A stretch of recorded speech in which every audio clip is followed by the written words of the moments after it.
Il y a 2 minutes, j'étais en train de mettre du béton. Je dois avoir du béton encore sur les bras. J'étais en train de mettre du béton dans une bétonnière. J'ai pas trouvé un patch pour faire la Ouais. bétonnière tout seul. D'ailleurs, Romain, si tu peux m'expliquer un patch Max for Life pour remplir la bétonnière tout seul, ça m'arrange. Non, mais je peux t'expliquer comment faire du métal. Ça peut t'aider à faire des travaux. Oh! Ok, bonjour à tous, hein, bienvenue dans ce masterclass webinaire comment fabriquer un contrôleur MIDI avec eh bien, une manette de jeu. Tac, j'espère que vous l'avez avec vous, hein. Peut-être qu'il y en a qui vont le faire en même temps que moi. Je tiens à préciser que ça va être un truc plutôt débutant, pas complètement débutant terre à terre parce que là du coup ça me prendrait plusieurs heures, mais plutôt voilà, on va fabriquer un patch, on va fabriquer un contrôleur MIDI avec une manette de jeu. Sujet. Alors pareil pour me présenter, moi c'est Romain Constant, je suis devenu formateur certifié Ableton Live en même temps que Maxime, on a fait la certification en même temps. Artiste musicien également et je me suis orienté pas mal vers la musique électronique, donc je vous invite à aller voir mon site pour plus d'infos sur romainconstant.com et donc pas mal d'art numérique, d'installation sonore, d'interactivité, donc la notion de connecter des capteurs pour faire de la vidéo mélangée à du son, de choses interactives pour faire quelque chose de pédagogique ou de ludique, c'est quelque chose qui m'est souvent arrivé dans mon expérience. Donc par exemple, j'ai créé des applications pour faire de la musique avec des téléphones portables, avec des smartphones. J'ai créé des installations sonores pour très jeunes publics et crèches pour qu'ils puissent faire quand même un peu de musique électronique à leur âge. J'ai créé des applis pour faire de la danse contemporaine interactive. Je fais partie d'un collectif qui s'appelle Kogumi, pour ceux qui ne connaissent pas. C'est un collectif d'artistes où on est plusieurs musiciens électroniques, où justement on fabrique des outils, on met en place des ateliers, on crée des installations et des spectacles jeunes publics à destination de tous les publics, mais surtout jeunes publics. Et vous pouvez voir qu'on va effectivement construire des machines comme ça en bois avec des gros boutons pour faire de la synthèse sonore. On va fabriquer des outils. Tiens, Max, d'ailleurs, tu vas l'expérimenter, le Kraken. Donc, c'est cet appareil qui est plutôt destiné à public empêché. Donc, vraiment avec des tout petits gestes, des espèces de synthés modulaires géants, contrôleurs MIDI géants, on va dire ça comme ça. Voilà. On a fabriqué également la frite qui est destinée plutôt à des classes type école primaire. Voilà, donc la frite, c'est ce genre de dispositif. J'ai cliqué trop vite, ça c'est les installations. Hop, création d'outils. Donc la frite, voilà, c'est le genre de dispositif où on va effectivement avoir plein de contrôleurs type boîte à rythme, type séquenceur pas à pas, type trigger, type en USB derrière une espèce de tour principale que l'on voit. On peut voir ça, là, effectivement. Avec derrière, voilà, c'est une boîte à rythme, ça, avec un petit step séquenceur avec quelques paramètres. Globalement, ça, c'est des gros contrôleurs MIDI qui vont contrôler bien le petit poste qu'il y a là-bas avec une espèce de table de mixage numérique pour faire de la musique électronique en classe. Et bien sûr, derrière, il y a Live qui gère tout ça. Voilà une dernière construction qui sont les machins là où effectivement c'est une espèce d'installation avec des gros boutons où vraiment on voit une espèce de truc assez agréable à manipuler, très ludique et assez fun pour ceux qui souhaitent le manipuler. Voilà, tout en bois, c'est assez joli, ça se clip, ça se met dans une boîte et ça s'emmène. Et le Kraken qui est tout nouveau aussi, qu'on a construit avec Brest, avec la Karen, qui du coup pour public est bien empêché, des contrôleurs comme ça, avec soit des push, soit des joysticks, soit des faders qu'on connecte, voilà, plein de capteurs qu'on va connecter entre eux pour faire un énorme instrument, puis en fonction du public qu'on a, du nombre de personnes, on va pouvoir créer une espèce d'instrument, orchestre électronique à plusieurs. Et donc effectivement, dans tous ces projets de création d'outils et de parcours sonores, il y en a un qui est assez fun, qui est le Plonk and Play, qui est du coup un petit setup à plusieurs personnes avec des manettes de jeux vidéo pour faire une espèce de musique électronique à plusieurs, une espèce de petit jam session facile à utiliser quoi.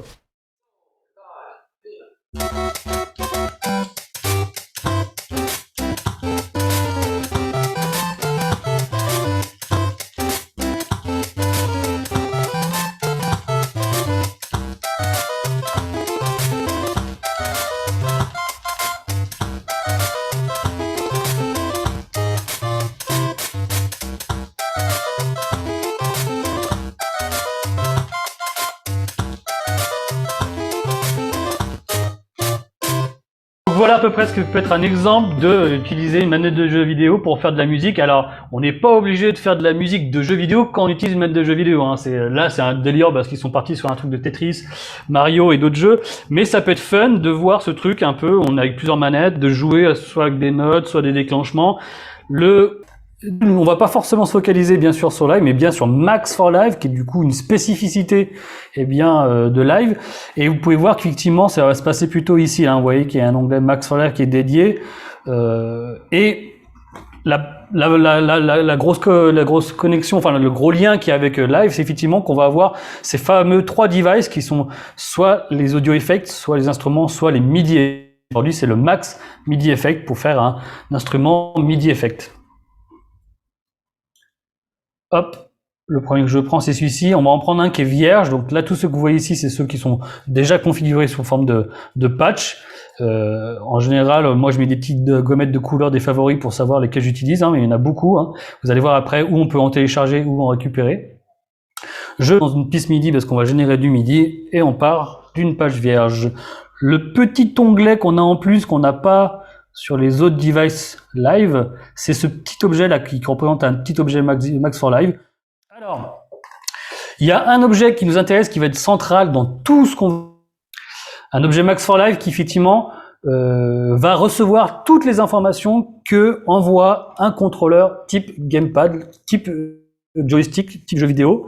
C'est ce qu'on appelle un Human Interface et il s'appelle le HI. Vous avez vu là, Human Interface Gaming Device, c'est en fait cet objet-là qui permet de recevoir des choses qui sont plutôt destinées pour le jeu vidéo, pour le mettre dans Max for Live, pour le traiter derrière. En fait, c'est assez simple. Hein. Si on connaît cet objet et qu'on veut utiliser un gamepad, bah voilà, on part de ça et après tout le reste, ça va être juste de la configuration pour effectivement savoir qu'est-ce qu'on en fait de ce gamepad, qu'est-ce qu'on contrôle et dans quel sens. Vous avez vu, c'est pas bien compliqué, mais qu'est-ce que je fais de ça, comment ça marche, et comment je branche à quoi? Eh bien, le premier réflexe quand vous connaissez pas, allez voir la fenêtre d'aide qui va vous expliquer en fin de compte qu'est-ce que c'est. Donc c'est bien un objet qui permet de récupérer les interfaces humaines, donc de gaming, et comment on peut contrôler, quels sont les outils qui nous servent. Alors, on va pas forcément tout expliquer comment ça marche là-dedans. Vous prenez pas trop le chou, vous débloquez les choses, vous sélectionnez tout, vous faites copier, CTRL-C ou Command-C. Hop, voilà, on le retrouve ici, hein, il est là notre objet Human Interface. Ça, on s'en fiche, ça, on s'en fiche, on s'en fiche, on s'en fiche, on s'en fiche, pouf, ça, on s'en fiche, et ça, on s'en fiche. Non, on s'en fiche pas, en fait, je vais le garder pour vous expliquer un peu comment ça marche. Voilà.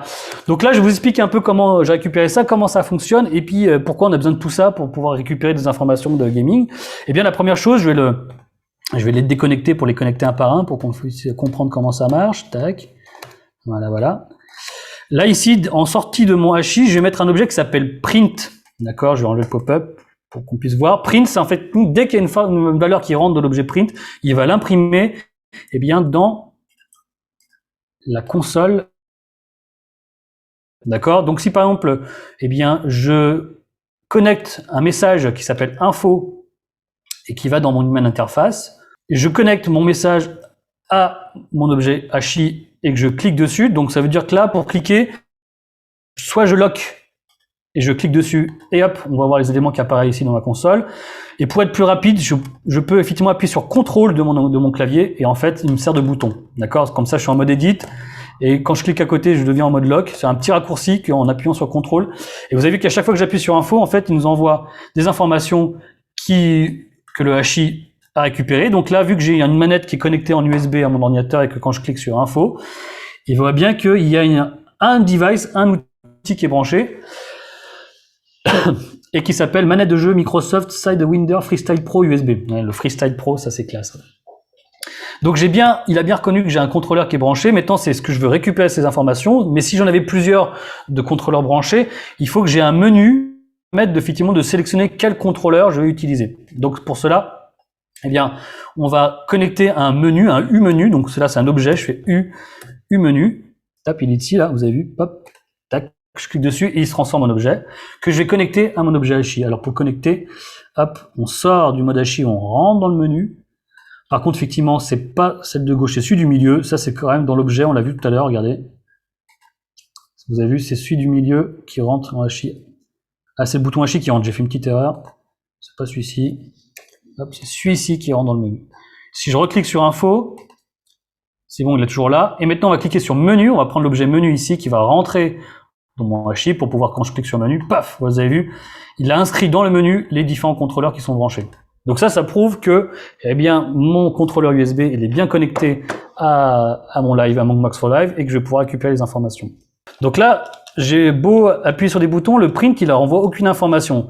Eh bien, le hachis, il a besoin qu'à chaque fois que je lui envoie une information, on lui donne un bang, on lui donne une information pour qu'il puisse l'envoyer, pour qu'il puisse le sortir. Par exemple, si je connecte mon bang et que j'appuie sur des boutons et que je clique sur bang, je clique sur mon bang, vous avez vu, paf, là, chaque fois que je clique sur bang, eh bien, il envoie des valeurs de mon joystick. C'est-à-dire qu'il faut à chaque fois, pour que je puisse eh bien, utiliser mon contrôleur, envoyer un bang, c'est un peu compliqué de le faire à la souris à chaque fois. Ça pourrait effectivement quand même dire, bah tiens, je décide quand est-ce que mon contrôleur il actionne.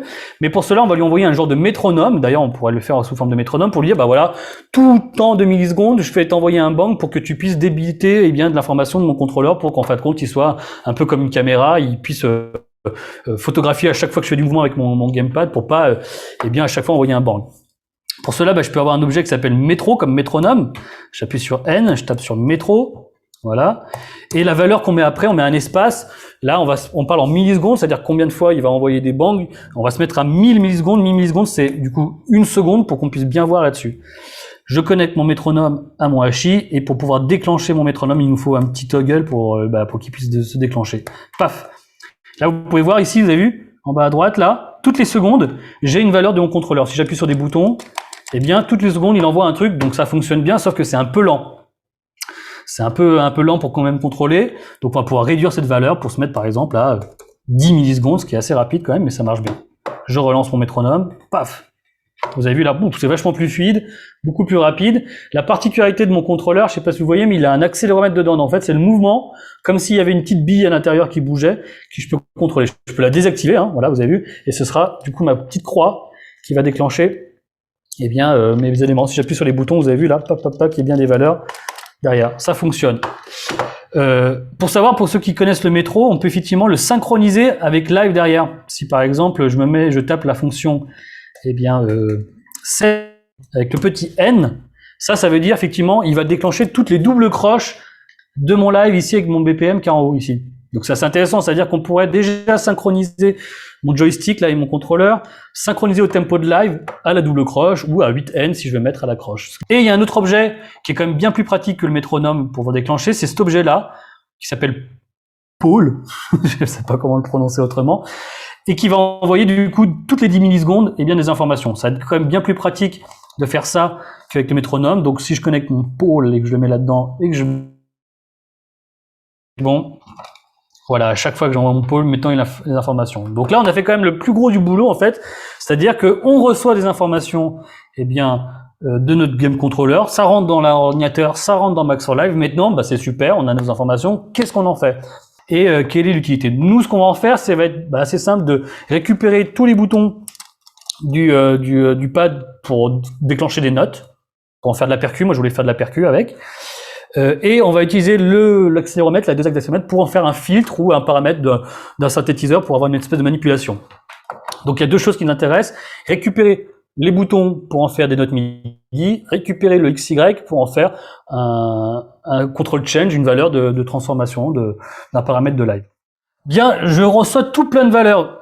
Si je prends un message, j'appuie sur M et que je connecte sur le port à droite, l'entrée à droite, ici, à chaque fois, eh bien, c'est comme si j'avais un petit print, je peux voir des valeurs. Ça m'évite d'avoir la page d'à côté. D'ailleurs, je vais effacer le print pour gagner un peu plus d'espace. Maintenant, je vais fonctionner plutôt en message. Donc, j'ai bien mes valeurs. Alors, vous voyez qu'il y a deux informations à chaque fois. Il y a deux chiffres.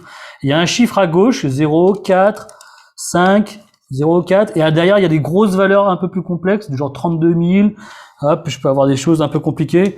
Là, 32 776, 49 0. En fait, un contrôleur gamepad comme ça, il envoie effectivement deux valeurs. Il envoie une valeur là qui s'appelle le numéro 48. À côté, c'est le numéro 49. Et puis, sa valeur d'assignation. C'est-à-dire, quand j'appuie pas, il est à 0. Et quand j'appuie, là, on voit que la valeur maximale, c'est 128.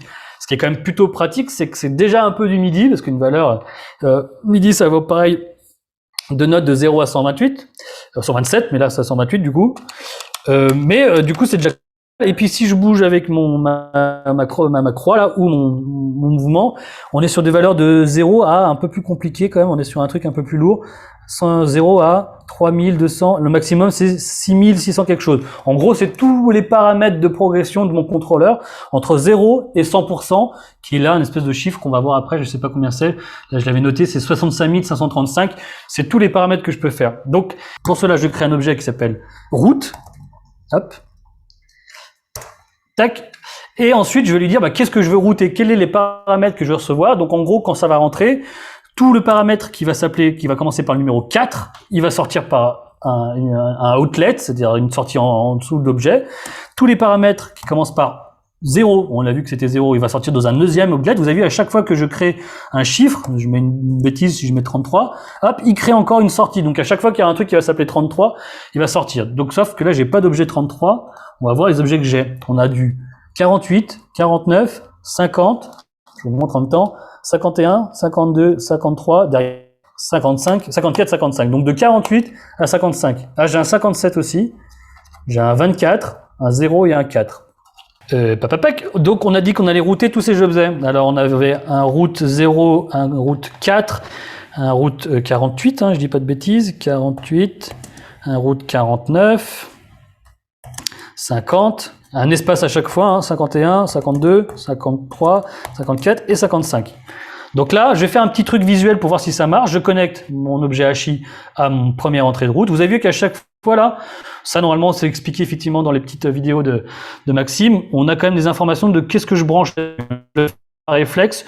Faites comme moi je fais, vous pouvez effectivement aller plus loin pour savoir qu'est-ce que ça veut dire cette fonction, mais ce que vous pouvez voir en dessous, c'est que là, tout ce qui va matcher 4, tout ce qui est donc le message 4 va passer par cet outlet là. Ici, c'est bien l'outlet 0, ici 48, et le tout dernier, c'est le reste, ce qui n'a pas été sélectionné là-dedans. Donc là, moi, je vais faire un petit bang là, hop, pour vous montrer que, quand je vais à chaque sortie là, hop, vous montrer que, vous avez vu, il bouge déjà parce que ma table bouge un petit peu. Si je tape ma table, c'est qu'il y a l'accéléromètre qui connecte.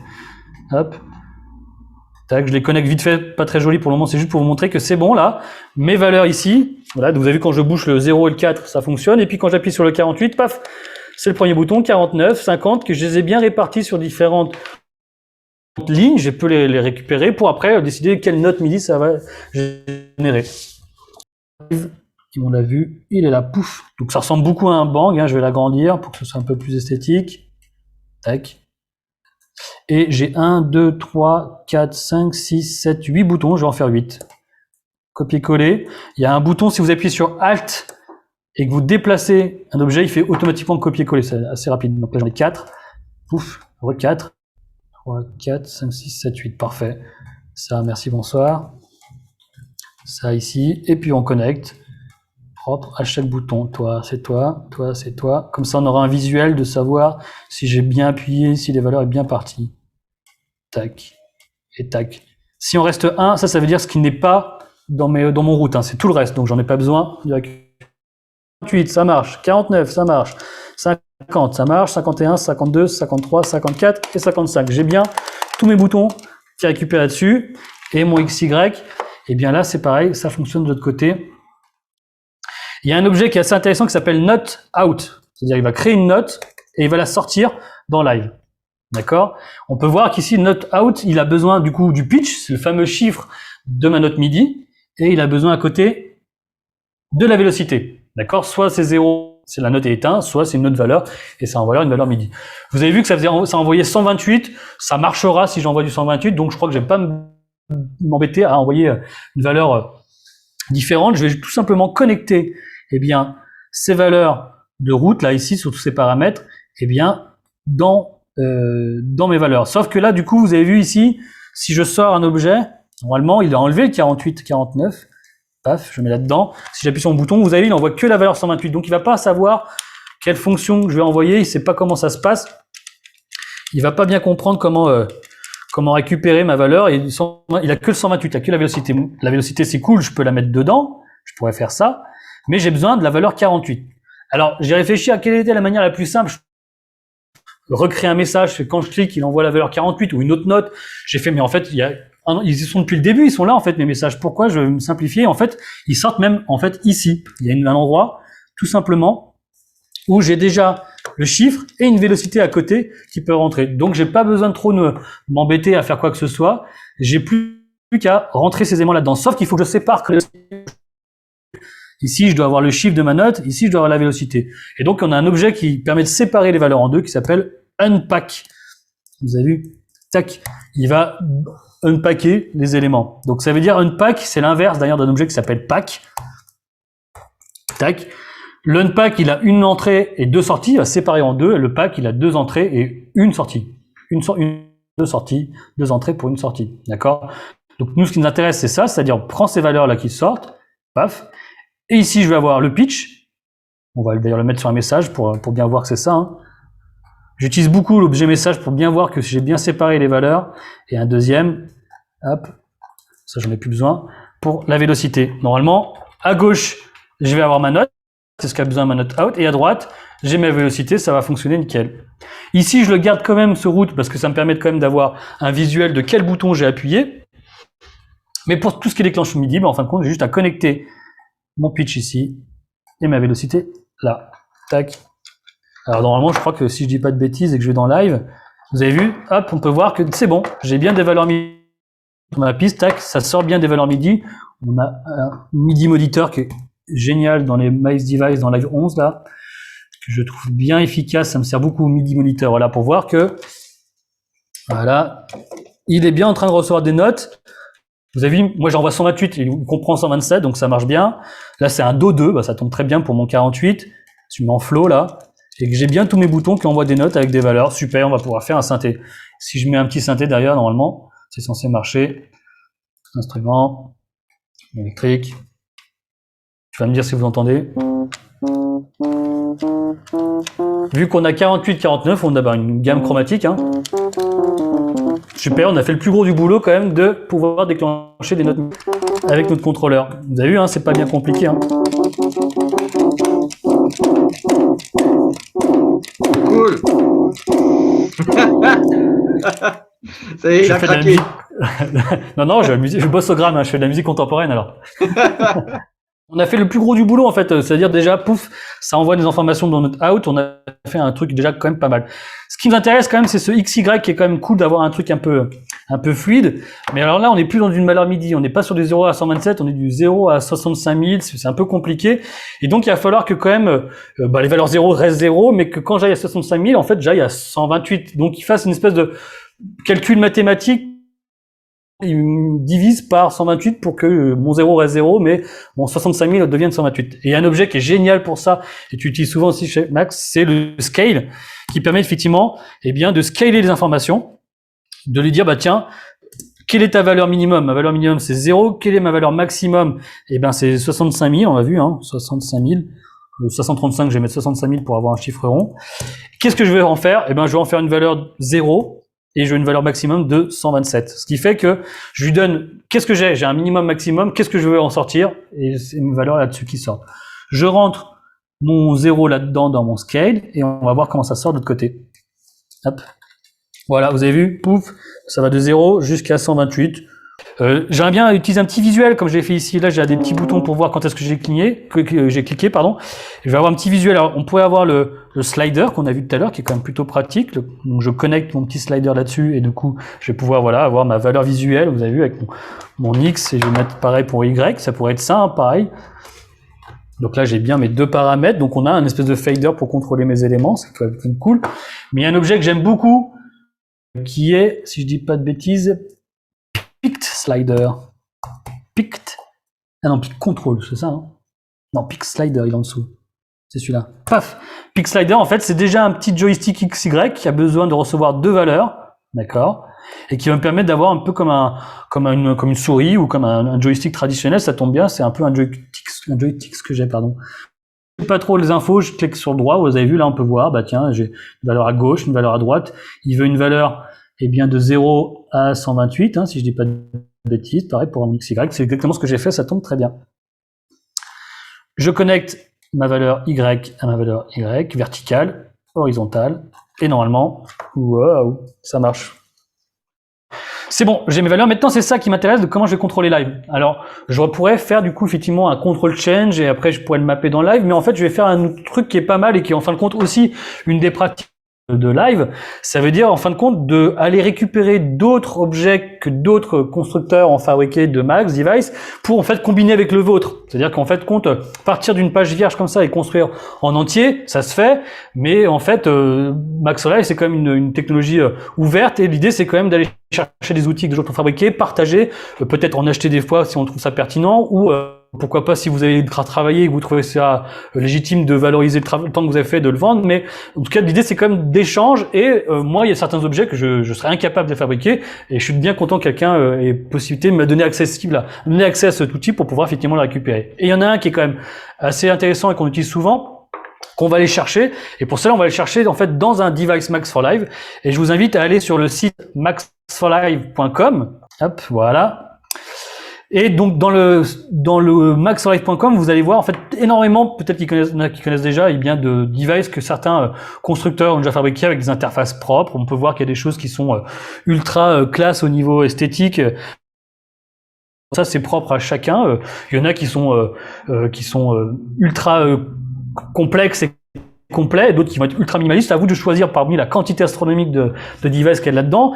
Moi, j'en ai que 2 qui sont en ligne. Alors, j'en ai fabriqué plein des devices, mais je trouve qu'ils sont pas assez, propres pour les partager. J'aime bien que quand je mets en ligne quelque chose, eh bien, ils soient finalisés, propres. Je vais en mettre dans quelques jours, parce que je vais en fabriquer un dernier en ce moment qui va être assez pertinent. Je vous montrerai après si on a le temps de quoi il consiste. Et il y en a un que j'ai déjà fabriqué qui est du coup contrôlé, un contrôleur de jeux vidéo pour en faire un objet dans Max. Donc je vous invite à le télécharger, il est libre de droit, hein. On peut cliquer dessus et ça le télécharge automatiquement, et on va récupérer des objets qui est à l'intérieur, qui est un objet de mapping. Directement, vous avez vu, j'ai bien rangé mon bureau hein, pour vous. Hein. Pour la classe, ton bureau mec, j'adore. Hop, et je le mets dans une piste MIDI. Vous allez voir, donc ça c'est un objet Max Array que j'ai fabriqué il y a quelques temps, qui est exactement ce qu'on vient de faire. Hein. Si vous l'ouvrez, vous allez retrouver la même chose que moi, c'est pour ce live, hein, on l'ouvre, paf, on clique sur le petit paramètre. Hop, il m'a ouvert sur notre fenêtre. On peut voir que il est bien plus propre. Il a une interface visuelle que j'ai rangée avec une petite photo tout bien tout propre qu'on va essayer de faire tout à l'heure. Je vais pouvoir, hop, l'ouvrir le patching. On retrouve notre objet HI, hein, c'est à peu près la même chose. La device, le menu, le pôle 10, hein, c'est exactement ce que j'ai fait avec un peu plus rangé. On retrouve mes routes avec le 0 et le 4. D'ailleurs, c'est à peu près pareil. Je sélectionne, je fais un copier. Je vais dans Max for Live. Coller et il apparaît, tout simplement.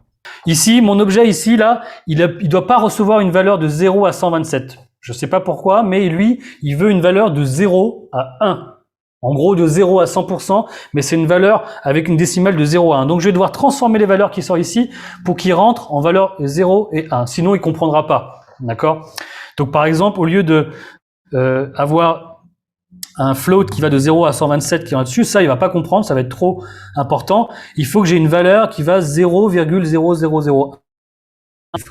Et ben, on va utiliser le même objet qu'on a ici, le scale, au lieu que ce soit de 0 à 65 000, mais de 0 à 127, je veux que tu tailles de 0 à 1. Sauf que 0 à 1, ça fait un palier un peu direct. Non, moi, je veux quelque chose qui ait une valeur graduelle, quelque chose qui est profond. Ce qui fait que, pour pouvoir qu'il mette une décimale derrière, il faut mettre un 0 avec un point pour qu'il comprenne pour qu'il trouve une décimale après mon chiffre. Je connecte ma sortie dans mon scale. Je regarde ce qui sort pour vérifier si c'est bien ça. Voilà, vous avez vu? Quand je vais à 0, 0 point, et puis après, hop, on a des décimales jusqu'à 1. Ah, il y a un peu plus que 1. Ah bah oui, j'ai mis 120. On est sur 127, nous. Paf. 1 à 0. Ça, c'est ce que le map va reconnaître pour pouvoir l'assigner dans live. C'est une autre type de valeur qui n'est pas du MIDI, mais qui est d'une valeur plutôt de ce qu'on appelle OSC. C'est le 0 à 1, c'est plutôt des valeurs OSC. Et ben, je connecte ça à mon map. Merci, bonsoir. Et ça, là, je fais exactement la même chose de l'autre côté pour mon axe X. Tac. Et ben voilà, c'est pas mal. Hein. Vous avez vu là, mon petit rectangle là, il est coloré autour, il y a un petit truc décolore. Ça veut dire qu'il est en mode D'accord? Ça veut dire que lorsque je vais cliquer ici, pouf, il va apparaître dans mon device live, dans l'interface de live. Les autres, vous avez vu, c'est complètement vierge, je les ai pas mis en mode présentation. Ça veut dire qu'on va pouvoir commencer à réfléchir à faire une petite interface visuelle pour que dans mon exploration de live, que j'ai plus à revenir dans Max MSP, que quand je l'utilise live, eh bien, j'ai l'interface que j'ai dessinée moi-même. Je vais mettre les éléments qui m'intéressent à voir dans mon device. Ça m'intéresse, je pense, de les voir pour savoir si j'ai cliqué dessus. Et pour cela, pour qu'ils puissent apparaître dans l'interface device, je les sélectionne, clic droit, et on va mettre sur Add to présentation. Pouf, il vient d'apparaître. Ça également, petit raccourci clavier, hein, c'est CTRL-SHIFT-P. Je sélectionne, CTRL-SHIFT-P. Paf, vous avez vu là, tous mes éléments qui m'intéressent, maintenant, ils ont une interface. Celui-ci aussi m'intéresse. Paf. Attention à ne pas différencier. Là, quand j'appuie, j'ai du bleu clair. Là aussi, j'ai du bleu clair. Je vais lui mettre une autre couleur. Je clique dessus et j'ouvre l'inspecteur là pour pouvoir avoir tout. Pour aller sur un bon vieux rose, comme on aime bien. Voilà, super. Si je me mets en mode présentation, pouf, tous les éléments, ils sont restés à leur place. Je vais pouvoir les dispatcher dans l'espace pour m'en faire un joli contrôleur. Vous avez vu, je peux aller chercher une image, je peux les disposer sur une photo, je peux en faire à peu près ce qu'on veut. Moi, je vais pas trop me prendre la tête. Hop, et ben voilà. Normalement, quand on a fini tout ça, on freeze. Hop, on sauvegarde. Il va vous demander où je sauvegarde. Je vais le mettre sur le bureau pour le moment et je vais l'appeler Device Gamepad. Hop. Et si je ferme normalement, si tout se passe bien dans mon live traditionnel, ça j'en ai plus besoin, merci. Hop, vous avez vu, j'ai mon interface. Donc là, je reclique sur mon menu, un petit Paul 10 et puis voilà, j'ai mes contrôleurs, j'ai mes éléments et je vais pouvoir faire de la musique avec. Et puis là, on peut faire de la musique.